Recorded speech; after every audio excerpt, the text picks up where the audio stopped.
வார்த்தையை மௌனத்தில் இடறுகிறார்.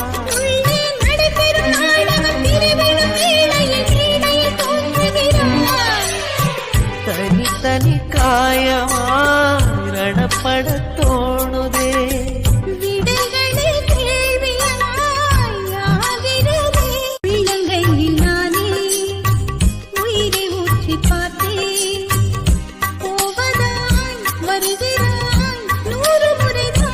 இன்றே விடை கொடு என்று கேட்கின்ற வார்த்தையை மௌனத்தில் இடறுகிறார்.